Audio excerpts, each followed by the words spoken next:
নমস্কার বন্ধুরা, শুক্লাদি কিচেনে স্বাগত। আজকে রেসিপি হলো ট্যাংরা মাছের ঝাল। প্রথমে বাজার থেকে আমি কতগুলো ট্যাংরা মাছ কেটে নিয়ে এসেছি। এরপর আমি বাড়িতে নুন, হলুদ আর তেল দিয়ে মাখিয়ে নিচ্ছি। মাখিয়ে নেওয়ার পর এরপর কড়াইতে তেল দিয়ে তেল গরম করে আমি মাছগুলোকে আস্তে আস্তে হালকা লাল করে ভেজে নেব।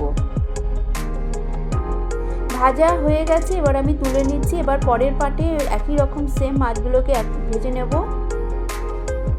এপিট উপিট করে এবার একটু ভেজে নিচ্ছি। ভাজার সময় একটু ঢেকে নিয়েছিলাম। এরপর ওই তেলের মধ্যে একটা তেজপাতা ছিঁড়ে দিয়েছি আর গোটা গরম মশলা দিয়েছি। দিয়ে ভালো করে নেড়ে চেড়ে একটা গোটা পেঁয়াজ আমি গ্রেট করে রেখেছিলাম সেটা দিয়ে দিলাম। দিয়ে ভালো করে নেড়ে চেড়ে তার মধ্যে আদা রসুনের পেস্টটা দিয়ে দিলাম।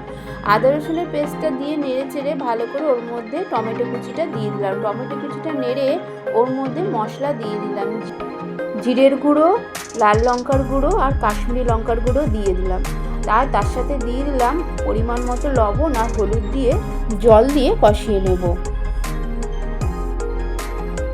কষিয়ে নেওয়ার পরে 5 মিনিটের জন্য আমি ঢেকে দিলাম। ঢেকে 5 মিনিট পর ঢাকনাটা তুলে নিলাম। তুলে নেওয়ার পর এখনও অনেকটাই কষিয়ে নিতে হবে।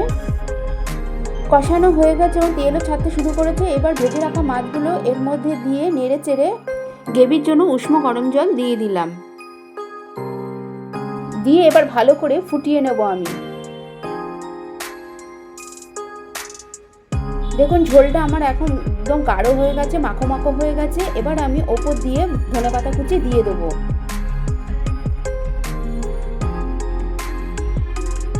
শীতের দিন এরকম দুপুরে গরম ভাতের সঙ্গে এরকম ট্যাংরা মাছের ঝাল দিয়ে ভাত খেতে দারুণ লাগে। এবার আমি নামিয়ে সার্ভ করে নেব। ভিডিওটি ভালো লাগলে একটা লাইক, শেয়ার ও কমেন্ট করে দেবেন, সাবস্ক্রাইব করে দেবেন। তাহলে আজকের মতো আসি বন্ধুরা, নেক্সট ভিডিওতে আবার দেখা হবে। টাটা।